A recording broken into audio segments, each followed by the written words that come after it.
ସକାଳୁ ସକାଳୁ ଗୁଡ଼ ଗଇଁଠା ଧରି ହାଜର। କାରଣ ବଉଳ ଅମାବାସ୍ୟା ବାସି ଗୁଡ଼ ଗଇଁଠା କାହାକୁ ପସନ୍ଦ, ଆସନ୍ତୁ ମିଶିକି ଖାଇବା। ଟେଷ୍ଟଟା ପୁରା ସୁପର ହେଇଛି। କେମିତି କ'ଣ ବନେଇଲି ନିହାତି ଦେଖନ୍ତୁ ଲାଷ୍ଟ ତକ। ନଡ଼ିଆ ଟିକ୍ ଟିକ୍ କରି କାଟି ଦେଇଛି। ଅଦା ଆଉ ଗୁଜୁରାତି ଗୁଣ୍ଡ କରିଦେବା, ଛେଚିଦେବା। ଆଉ ଛେଚା ହେଇଗଲା ରେଡ଼ି। ପାଣି ବସାଇ ଦେଇଥିଲି ଡେକ୍ଚିରେ, କିଛି ବି ପକେଇନି, ଖାଲି ଘିଅ ଅଳ୍ପ।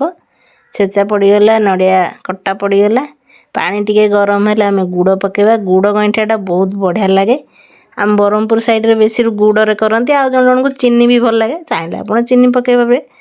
ଲୁଣ ପଡ଼ିଗଲା। ଚାଉଳ ବତୁରେଇକି ରଖିଥିଲି, ଚାଉଳ ବତୁରି ଯାଇଛି। ଚାଲନ୍ତୁ ତାକୁ ପୁରା ପାଣି ଦେଇକି ବାଟିଦେବା ପୁରା ଚିକଣ ଭାବରେ। ଚାଉଳ ବଟା ଆମର ରେଡ଼ି। ପାଣି ବି ସେପଟେ ଫୁଟିଗଲାଣି, ଦେଖନ୍ତୁ ପୁରା ଚିକଣ ଭାବରେ ବାଟିଦେବା।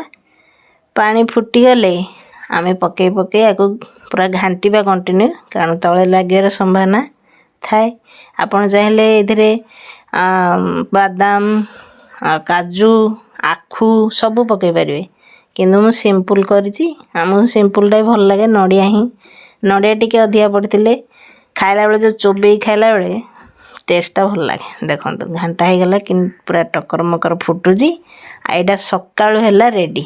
ବାସି ଗଇଁଠାଟା ଖାଇବା ପାଇଁ ଟେଷ୍ଟ ଲାଗେ ଆଉ ଭଲ ଲାଗେ।